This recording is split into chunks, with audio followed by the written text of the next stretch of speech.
a picture of us. Haha. Sorry, can I please see you next to the... Thank you. Yes.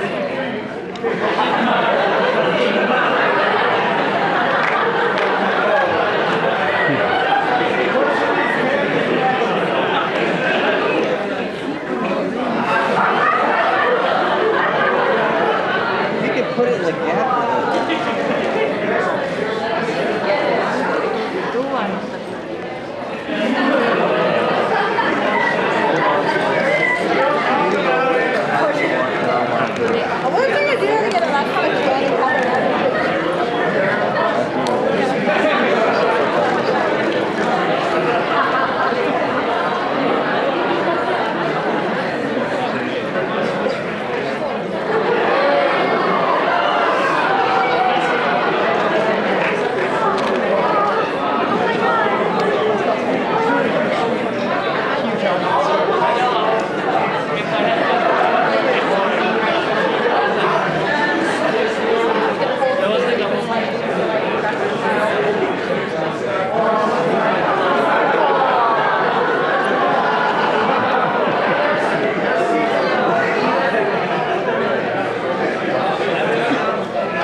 Alright, I think everyone is seated.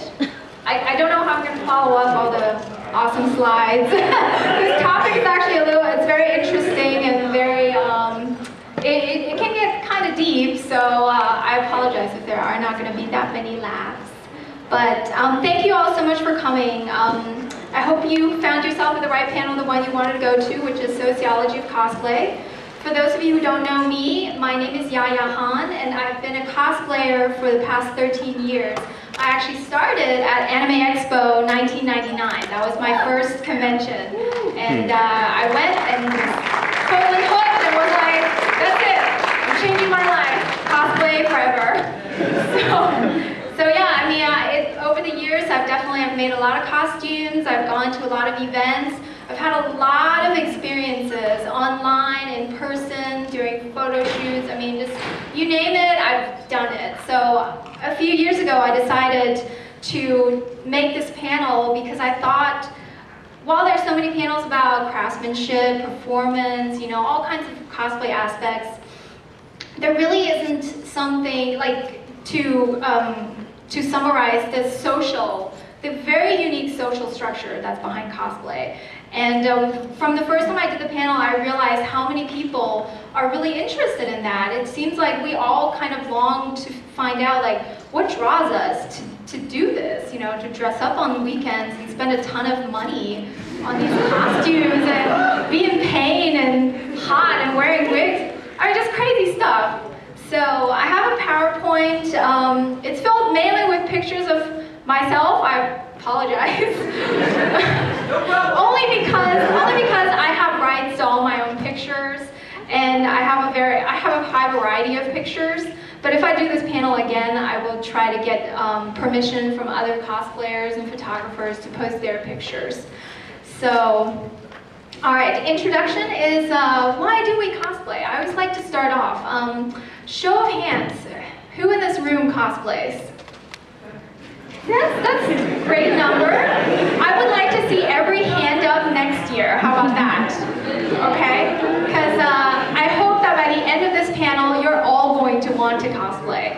And I've always wondered, and I've talked to many friends, like, what are the different reasons? And some of the things we've come up is, it is an escape from daily life. It is for us to kind of be different on the weekends, and we're not just limited to Halloween being one weekend out of a year. There are probably close to 300 conventions just in the United States alone every year, and that's only 52 weekends out of a year. So every weekend there probably is a convention going on. So that's an opportunity to dress up and sort of be your inner geek, so to speak. For me, what drew me to cosplay in the first place is the love of character. And because I fell in love with a character, I thought, you know, that character is just so awesome. And I used to do a lot of fan art, and that was my way to express how much I love the character. But after I discovered cosplay, it was like, oh, now I can be that character. So that epiphany really, it really stuck with me, and still to this day really sticks with me. If I connect with a character, you know, I will do everything I can to become her. How do some of you feel? I mean, I always like to ask, you know, a couple other people's opinions on why they cosplay. Any hands? Okay, I see one up. Great. Can I take your picture? Yes, of course. That's I think a really great reason why we cosplay. You know, right? It's like if we didn't want the attention, and if we didn't want the showmanship of being in costume and showing off our hard work, you know, why else would we, you know, do it? I mean, I feel like if you don't cosplay for attention a little bit, you know, you're maybe not completely honest with yourself, correct? I also feel like it is certainly the most creative form of expression there is, because you can, you know, specialize in drawing, you can specialize in sewing, you can specialize in jewelry, whatever, but when you cosplay, these characters run the gamut, and they're so different that sometimes you have to challenge yourself and utilize these insane techniques and skills that you never normally would have, you know, seeked out. I mean, I've learned so many different skills just from, you know, wanting to cosplay a character and be like, how do I make that happen? How do I make wings? How do I make, you know, armor? And how do I sculpt and cast a piece out of plastic? So I think that is something that drives a lot of people. And then last but not least, of course, I feel like it is acceptance, correct? I mean, we all sort of, I've talked to so many cosplayers, and I myself feel that way too, is sometimes you feel more like yourself when you're in a costume. Anybody else feel that way? Yeah? I mean, it certainly depends on the costume. I mean, it's like when I'm dressed as Carmilla from Vampire Hunter D, I don't want to actually bite people and drink their blood and live forever. But, you know, sometimes it's also fun to become someone else, you know, like sort of like go with something that you're not, go the opposite. And so I really like that. Anything anybody wants to share about why they cosplay? Okay, yes? Maybe because we would like to embody those character traits which we admire, the character we cosplay as. I think so, and I put confidence booster in it because we sometimes, I think, are more confident when we're in costume because we sort of take those traces from the characters, you know, something that we normally may not, you know, feel comfortable doing because the character is so outspoken, exuberant, outgoing, you know, it makes us more that way. And like, I feel like I always feel different depending on what costume I'm in. Like in this costume, I feel very elegant, like I have to carry myself a certain way, like a lady. But then when I'm in like, I don't know, like a leather suit and like Catwoman, then I'm just like, I'm just gonna, you know, I end up feeling like I move different. And I think many cosplayers feel that way too. Any other, okay. I'm gonna take one more before continuing. I think I saw your hand up first. I think what makes it the most fun is sometimes people asking about technique. Like, how'd you do that? Mm-hmm. Yeah, definitely. The craftsmanship aspect, and you know, you can think outside the box and use something totally out of left field that is not conventional, but it's all okay because it's all art. It's definitely interesting though when I have to go, you won't believe how many people in the room doing this. Been there, done that, absolutely. All right, continuing on. Well, what will we talk about in this panel? This is just kind of, you know, we're kind of doing that already, so let's move on because we only have an hour. I wanted to talk about the public perception of cosplay as a culture, because it is quite the subculture, isn't it? I mean, we feel like we belong, but if you walk out on the street in your costume, I mean, people are going to look at you funny. How many people have done a photo shoot in a costume in public, and people be like, what are they doing? Are you doing a theater production? You know, and I'm like, yes, we are. We're coming to you. You know, look for us in your local theater next week. So, the biggest thing that I've noticed about cosplay being perceived by the media is they kind of think of us as a fetish, don't they? I mean, just because, you know, anime is still, it is pretty mainstream now through video games and such, but it is still often kind of perceived as kind of weird, or, you know, they see maybe the hentai and they think all anime is like that, and, you know, the characters dress very outrageously and revealing, and so I do think the public sometimes thinks, is that like a sex thing or something? Like, do you guys do this in the bedroom? So, or some people might think of it as a deviant lifestyle, as, you know, like, what is this that they're just weirdos, or they're freaks, or they're just nerds, you know? I feel like we've all kind of been called something like that before, or people have thought that before. Otaku, yeah, otaku in itself is kind of a little bit derogatory. I feel like a lot of parents maybe think of it as a waste of resources, and maybe think of it as a waste of time for their kids. Like, what are you doing with your life? You know, you're just like spending all this money going to conventions and dressing up weird.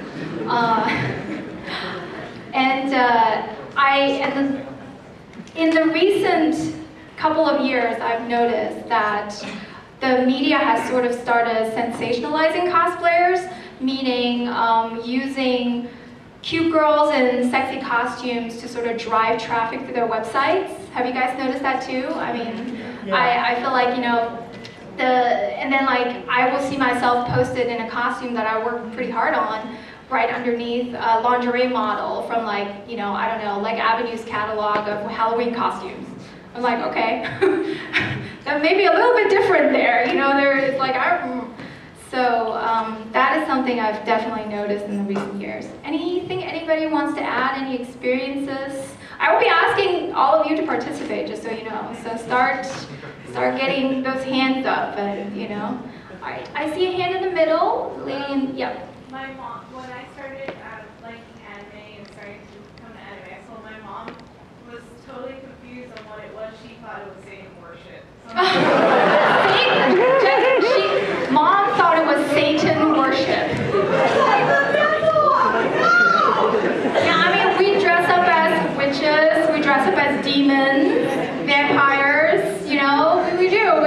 Some of these characters, you know, I've gotten emails from Christian organizations before. They're just like, you're going to hell because you cosplay from a different religion.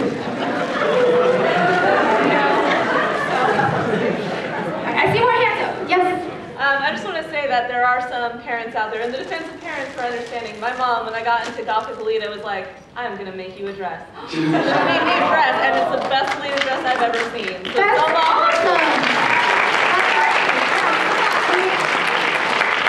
Props to your mom. And we'll be touching on that later, a little bit more about parents.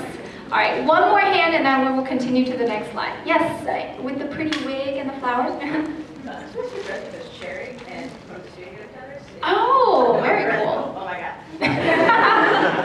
But like, just here, I was like, me and my dad, we were just walking around, and some dude just whistled at me and like booked it. I was like, excuse you.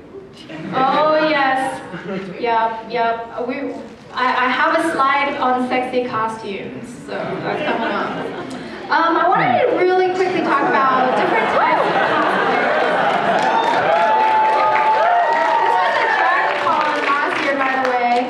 Yeah, it was a gathering of USO girls from the Captain America movie, and we all made our own costumes, and it was really crazy to coordinate so many different girls who live all over the country, and to make the costume out basically the same pattern, same fabrics, get the same shoes, and so it was a pretty ambitious project.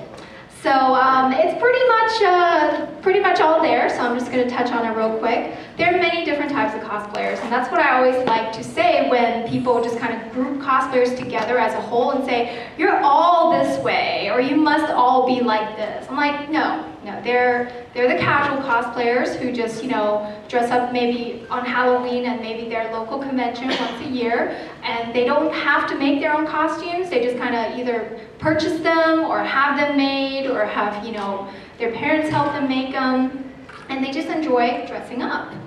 There are the super fan cosplayers who fell in love with a character and want to just make every single costume of that character. Do we have any of those here? There we go. See, I see a couple hands, right? I know how you feel, and I have friends who are just like, you know, this character is so me. I love her, or I love him, and I want to make every single variation. So they spend lots of time just sort of, you know, expressing how much they like a certain character. There are the social cosplayers who kind of just like cosplaying with friends, you know, and they kind of just want to do groups. They don't like doing things by themselves, but if like you know, their local friends want to do a group and they all like assign each other different characters and they make their outfits together, and it's just, they just do it for fun and to be with their friends. Do we have any of those here? Oh my gosh, many of them. Social cosplayers, yes. Not to say that any of these cosplayers couldn't also be other types, but, you know. Then we have the competition cosplayers, and those, I used to be one of those, where to me, to cosplay means entering a contest and just, you know, it was about winning, but it was also about going on stage and the showmanship of being on stage and, you know, sort of reenact a scene or just sort of act out your favorite character on stage. But I used to be very, very competitive, and I know cosplayers who just absolutely, that is their way of expressing, you know, how much they love cosplay. Is they just have to go after the next contest and make the next competition-worthy costume, because it's very different when you make a costume just for yourself and when you know you're going to be judged and the judges are going to flip your seams and look at everything up close, and you have to explain how you did it, and you're going to be measured by, you know, your techniques and just the execution of it. Before we continue, do you guys have any water? I know I asked before, but I just, if Tech has any water, would be great. Really? Oh, thank you. Thanks so much. I would love a bottle of water if possible. I'm so sorry for asking. Thank you so much. Thank you guys very, very much. I really appreciate it. I just, having to talk for a whole hour after I have a booth to set up. Thank you. I really appreciate it.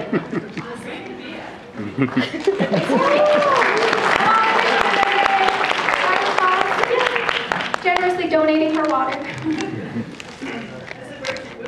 Oh, my booth. Well, I didn't mean to plug myself in the middle of the table, but if you go to the South Hall Dealers Hall, I'm in row 800 towards the front. It's 815, so you can see my stuff there. I see some people wearing my ears and horns, the rarity and the twilight. Okay. Water flow. All right. Continuing on, costume craftsman. I consider myself a costume craftswoman because to me the most enjoyable thing about cosplay is the making of the costumes. I really feel like if you only dress up in costumes, you could be missing out on half of the fun, because making the outfit from scratch and going through the challenges of it and being able to realize a character exactly how you see that character and then showing it to the public, it is a really amazing experience. You know, you have rarely felt so much pride to be able to, you know, show off a costume that you made. So I'm a big advocate on craftsmanship. I encourage everybody to try to work on a little bit at least of something on their own costumes. if not all of it. I see a hand. I was just going to say, if you do an original character and people still want your picture, you know you did amazing. Oh, absolutely. Yeah, I design characters all the time. I know many cosplayers who do, and you know that's the great thing about cosplay is it's not only limited to anime. It's not just, you know, you come to an anime convention, you have to be in an anime costume. It's like the lines are very much so blurred now. I see American comic book costumes, American video game costumes are very popular at different conventions, and you know I think it's great. It's universal. Certainly is, yes. Cosplay idols and cosplay models, they kind of go hand in hand. Those actually came from Japan. There are a lot of cosplay idols in Japan that are just, you know, girls who want to get into modeling or acting. Some of them are fans as well, but they do it through being an idol where they purchase costumes or they have even companies sponsoring them, and they just, you know, go around and do photo shoots and sort of like gain a fan following. In America, that is still kind of new, I feel like. There's still very few cosplay idols, but what is, excuse me? Yes, I was going to get to that. There are such things as booth babes where companies have started sponsoring either cosplayers or just models and will like put them in official costumes to promote their video games. So that is another branch of cosplay. All right, the cosplay versus costumer debate. Not going to spend much time on this.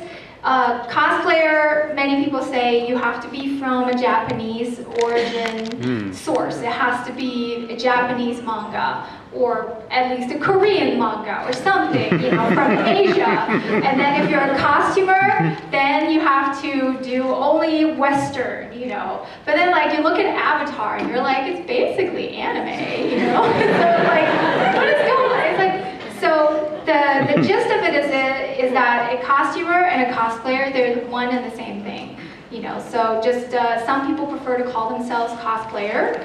I do too, because I really like the term, you know, costume play. It was coined by a Japanese journalist back in the 70s, but he coined it after he came to an American convention and saw American costumers. So when he took it back to Japan, he was like, I'm gonna come up with a fun term for my article about it. I'm going to say cosplay, and that term really stuck. And then, you know, through the 80s, 90s, it's sort of like the wave kind of came back to the United States, and now, you know, a lot of people are like, well, am I a costumer or a cosplayer? But don't worry, you're both. So. Any other things that you guys want to, I don't know if I'm going too fast. I feel like I do have a lot to cover in 40 minutes. So if any of you want to say something or, you know, share, please let me know. The social dynamics of cosplayers. There are different ways to interact, obviously. You can go to conventions and meet people in person. You can do photo shoots, and that could be, you know, arranged between you and a photographer friend. It could be a group of friends wanting to get photos taken, and so they take photos of each other. But it's a whole other beast where everybody has to find a location, has to get dressed up in costume, get all their makeup and everything ready, and, you know, hopefully the weather is nice, all of that. And then there is something very interesting that came in the last few years is social media. I feel like through the internet and the explosion of Facebook, Twitter, DeviantArt, places like that, cosplay has seriously turned into a global phenomenon. I mean, on DeviantArt, you can see some of the most beautiful costumes made by, you know, people in Russia or, you know, the Philippines, or just all over the globe. And it's like, I feel like you all of a sudden realize, oh, this is not just limited to my country. You know, everybody across the world enjoys this. And I, for one, love traveling to different countries and seeing, you know, different cultures and how they appreciate cosplay. Because some countries, they don't have as much resources as we do, you know, like in South America or even South Africa. I mean, they just do not have the fabric choices, or they don't have, you know, the wig choices we have. Some of them, they can't get contacts. And just for them to sort of think of very interesting, different ways to still make the same costumes that we do, I think that's really commendable. Anything you guys want to share, any experiences? Yes? I actually got a question. Regarding the photo shoots, who do you think, like, who's the onus on? Like, the photographer deciding they want to do a shoot here, or, you know, the cosplayer saying, like, I want to shoot here? Like, who do you think should take point more? That's a great question. Actually, that could be a panel in itself. That's a panel I'm developing, is costume photography and etiquette. To just answer your question, I think it truly should be a collaboration. I've always wanted to, like, I feel like a cosplayer will know better how the character should look like, you know, and what setting the character should be in. But the photographer may have the technical knowledge that the cosplayer doesn't, and say, well, we can't put you in this setting because, you know, your costume is dark, the setting is dark, you're not going to pop. You know, things like that. So I really think it needs to be a compromise and very open line of communication. And unfortunately, I've definitely had very bad experiences before where a photographer just said, no, I want you to be right here and pose like this, and that's it. And then I don't even get the photo. Like, he posted, but without my consent. You know, so it's like, it's very much so like, you have to try to think of it as two artists working together to create something great. I see a hand in the back. I have a quick question. You found cosplaying kind of give you new opportunities to do other types of modeling, and where you said kind of, okay, well, you know, enough of this, you know, kind of costume, kids play, opportunities. Kids play? I like kids play, is it? I'm thinking on someone who, on the outside looking in. Right. Honestly, I've always found that when photographers discover cosplay after shooting, like, you know, lingerie or fashion or, you know, swimsuit, they just, like, their lights light up. Their eyes light up, and they're just like, oh my gosh, you know, I can actually do something artistic and different, and these outfits are more interesting than, you know, the dresses for JCPenney that I'm used to shooting. And so I see a lot of photographers just like go, oh my god, I want to do all kinds of cool stuff. So I've definitely shot with fashion photographers before who didn't know anything about cosplay, but because they liked the outfit, they went for something like it, and it's like a good addition to their portfolio because it's like avant-garde and different. Okay, I'm gonna move on just a little bit and take more questions at the end if I can.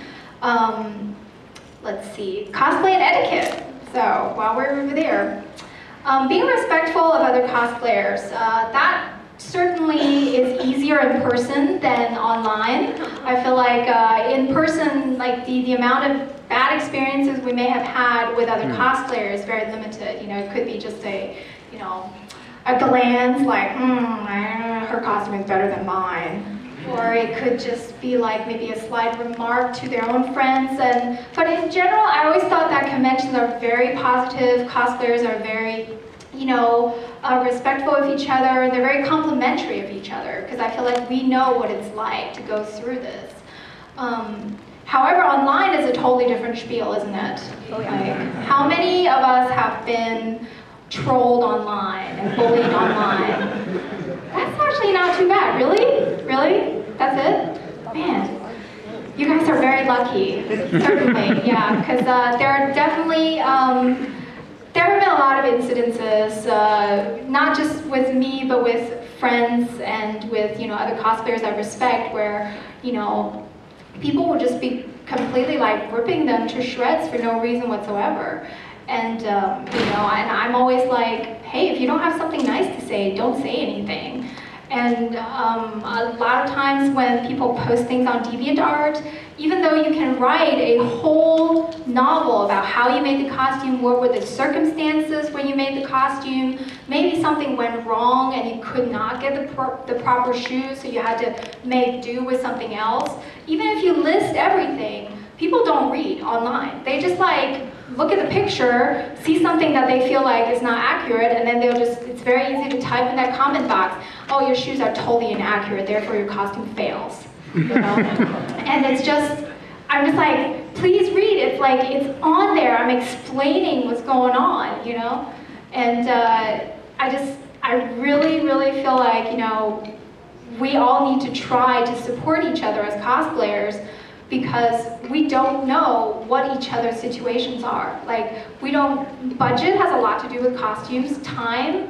Like, if you have the right friends who know the right techniques to help you, that's very important in how your costume is going to turn out. And I think that if you cannot understand how someone made a mistake in their costume or whatever, like, why should you point it out? Or if it's a critique, why not make it constructive and, you know, be respectful about it? So that's my little rant on respect. Of course, a lot of the trolling comes from non-cosplayers, and in that sense, you know, when we have been like just ripped to shreds for whatever, it doesn't even have to be about the costume. It could be about, you know, the height or the weight, or, you know, how you look in what your face shape is not exactly like this character's. You know, I've gotten that before. So in that case, my policy is you ignore, you delete, and you block. And then you continue on. You know, just don't let it ruin your day.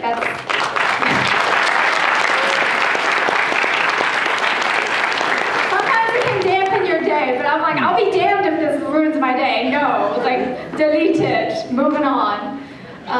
Working with photographers, it definitely, you know, like I said, it should be a two-way street. At conventions, you know, photographers, just please be respectful of what the cosplayer is doing. Like, don't take our photo when we're eating, or maybe we're bending over to fix a piece on our costume, you know, like, or we have like a handful of bags because we have to go somewhere. You know, just, if you want a photo, ask politely, and all cosplayers, if they can, they will stop, put everything down, and pose for you. But also, there are also times when a cosplayer really, like, maybe she really needs to go to the bathroom, you know, so, or maybe she hasn't eaten all day and she needs to just like sit down and just like relax for a second and eat. You know, just be mindful that we're human beings. I feel like a lot of con attendees forget that we're human, and they think, you're this super character, you know, you don't have to eat. I saw some hands. Did anyone wanted to share any experience? I see you right here. You haven't said anything yet. Yeah, there are also cosplayers that cosplay as other things besides anime or video games. Like, for example, people who cosplay from characters from Team Fortress 2, or even, like me, because I cosplay as Scott from Team Fortress 2, or even people who cosplay as My Little Pony versus Magic Cards. Oh my god, My Little Pony, I'm guilty. I have others I want to do. Certainly, I mean, it should just be cosplay of all things should be about tolerance and acceptance, because there are a ton of people out there who don't accept us as a whole. And fun. Don't forget fun. And last thing is maintain a positive reputation. That means you as a cosplayer, you know, be mindful of how you present yourself. You know, do you have your core values of, you know, why you cosplay? Are you holding on to them? Because peer pressure, there's a lot of like negativity that can come your way that can really make people kind of not want to cosplay anymore. I've talked to so many people who say they're burnt out, or they're just tired of the negativity, or maybe their friends just keep wanting to typecast them as a certain character, and they're like, no, I want to be the main character for once, or I want to be this character for once. So it's like, I feel like even though this is a hobby, because it is such a unique hobby that requires so much of our time and attention, we should definitely try to have some core values that, you know, sometimes we can reevaluate, like, am I still doing this for the right reasons? So, and that's also about, you know, how you present yourself to the public. How gracious are you when there's a compliment given to you? Or, you know, do you let things go to your head? You know, I've seen cosplayers change from being super sweet and humble to all of a sudden they're like, oh, I'm hot shit. You know, and they're like, they're different. The reasons why they cosplay change. And I'm just like, there's no such thing as being famous for cosplay. there is no, you will not like you will not become a millionaire through cosplay, at least not currently in the United States. Like, this really is a hobbyist community. So if your ambition is to be internet famous, maybe you should look into something else, because it'll be very difficult. So, any other comments or questions on this? I see a hand. Yes, sir? Well, I was just going to say, I about like the lower quality costumes, I had to throw mine together at the last minute, and I thought it was okay, not great. But as I've been walking around, I've been hearing a lot of under the breath comments, like if they're just going to half-ass it, they should just stay home.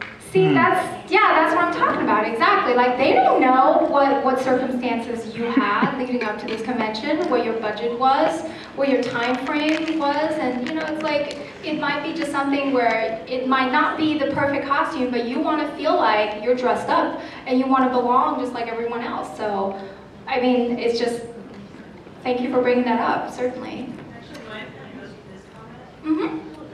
The first time I came to AX, I found out I was going like a week or two before. Okay. So I literally just grabbed a dress from the thrift shop, took out the side seam, and put a Jessica Rabbit. Hey, there you go. So, but yeah, I mean, you never know. Oops, excuse me. All right, we're almost to the end. We have 10 minutes. Woo. Let's try to do that. I usually ask for an hour and a half to 2 hours for this panel, so I'm like really trying to squeeze things in. We started to talk about cosplay obstacles, and I think that we definitely have covered some of it. On the parents, I did want to mention that, I've had definitely a lot of new up-and-coming cosplayers come to me and say, hey, my parents just will not approve what I do. They don't want me to do it. How do your parents think about what you do? Because, I kind of do this for a living now, weirdly. And my parents also had to go through the phase of, are you sure you're doing the right thing with your life? And, and they just didn't understand. But I had to literally do a presentation to my parents where I'm like, this is a costume I made. Look at all the intricate details. And then I'm like, I go to conventions and I make accessories for other people. These are my income for the last 2 years. So I had to kind of convince them that way. Not to say all of you have to do that, but I think if your parents understood or your family understood that this is a much safer and much more creative way to pass your time, then, what do teens do these days? They play video games and they smoke and they get into trouble and they stay out all night.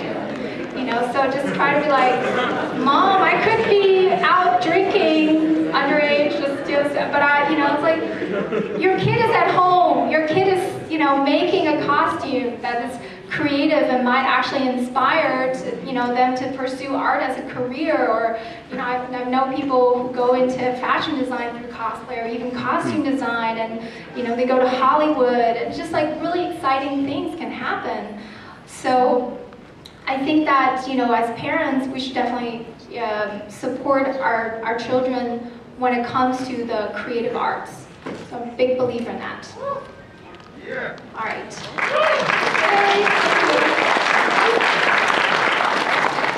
Gender and race in relation to cosplay. That's a topic I always like to touch on. We have 7 minutes.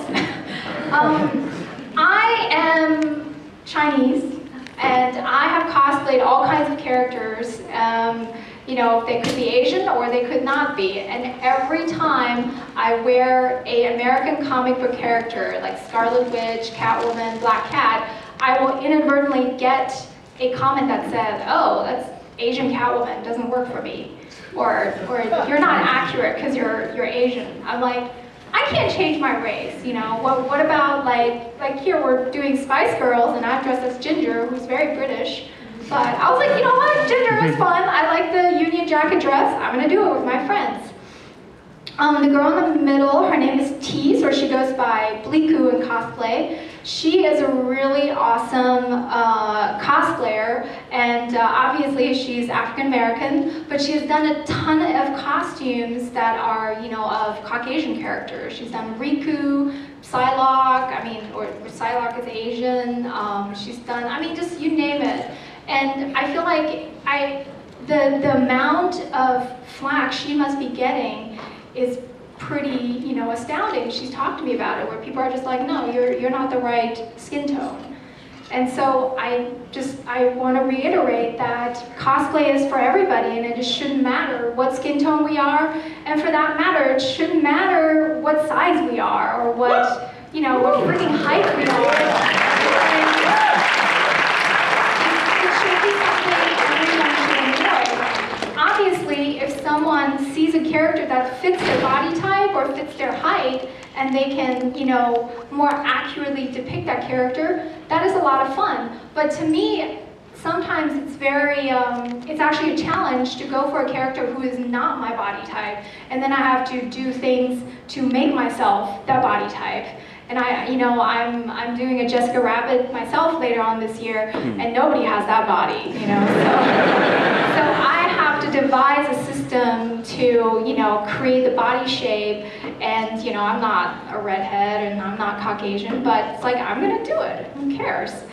So it is certainly, I think, it's about tolerance, and it's just about everybody accepting what you do. And again, if you don't have something nice to say, don't say it.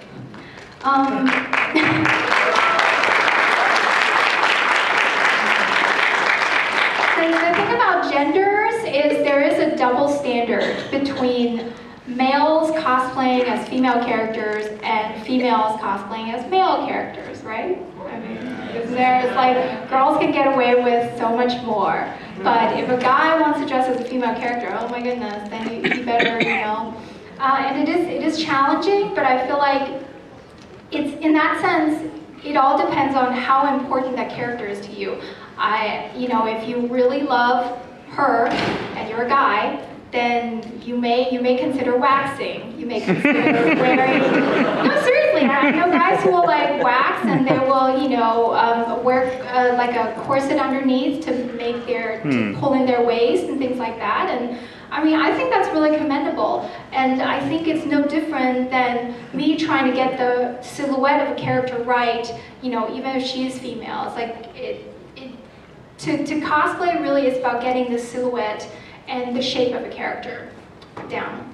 I know, we're running out of time. Yes, real quick. I was just going to say, I know a white guy who waxed his entire body so he could be Sheva from Resident Evil. Oh, that's awesome. That's great. I think that's... Young dedication. It is dedication. It's like, how far are you willing to go to look like a character? Okay, the last topic is wait, where am I going? Sorry. There we go. Misconceptions of sexy cosplay. A lot of people are just like, oh, it's just fan service. And to an extent, it is fan service, I think. But I honestly think it has something to do with the fact that most female characters are designed by, like, you know, by men, and they're designed to be fantasies. That's really it. They're not real women. You know, these superheroes or these video game characters, Bayonetta, you know, she is not supposed to be a regular woman. She's a fantasy. And so for some of the female cosplayers to want to achieve, you know, accuracy, they have to sort of bear themselves out there. And so, like, for example, I'm cosplaying as Christy from Dead or Alive, and to someone who doesn't know Dead or Alive, the video game, they're just like, oh, she's a dominatrix. And it's like, no, I'm actually very accurate to the character. I made sure that I made the costume accurately. But, you know, I also have to know that when I'm wearing this Christy outfit, how will the public see me? So I may not be wearing it to a family-friendly convention. I wore it to Dragon Con, which is a more, I mean, just the attendance level is varied, and it's a little more accepted, or it's a little more common to see revealing costumes there. So it's like you have to find the appropriate venue, and as a cosplayer who decides to go revealing, you have to actually make sure that the, you know, costume is constructed well, that it fits you well, and that you are covered in all aspects, you know, in terms of the right undergarments and the right hose, and maybe you have to fashion tape yourself in, stuff like that. And so I think a lot of people just sort of see sexy costumes at face value and think, oh, she's just doing it for attention. It's like, no, if you really like Yoko, you kind of have to, you know, you kind of have to go there, right? So, and to me, sexy costumes has kind of been a fitness motivator. Like, if I know I'm gonna be in a near bikini in 4 weeks, then maybe I'm gonna work a little bit harder on my treadmill and lift a little, you know, heavier weights. Because like, you have to make sure you look good. And then, any other questions? I think we're starting to run out of time. About sexy costumes, any experiences you guys have had? I see one hand. Oh, well, it's not so much about sexy costumes. It's, I personally have this stigma where, say, I really like a character, and then I said, oh, well, I think I might do cosplay. And then maybe a friend of mine decides to do the cosplay, right? And then I go, oh, well, maybe I shouldn't, because I don't want to, like, cut it on the parade. Oh, you're talking about the prom dress syndrome. 2 girls show up in the same dress, 2 cosplayers show up in the same costume. That's a good debate too. I mean, I think in that sense, they're flashing the end sign to me, like the end of the world is near. I don't know. I always feel like if I am with, if I see another person dressed in the same costume, I like to see how they made it and what different techniques they use. Because it's nice to see like, oh, you know, you interpreted this same part differently. Or, you know, it might be like, oh my gosh, we both love the same character. That's really cool. So I always try to see it as a positive aspect. And on that note, let's end on the benefits of cosplay. It's about making new friends, it's about learning new skills, and I think it's a great way to express your creativity. So, I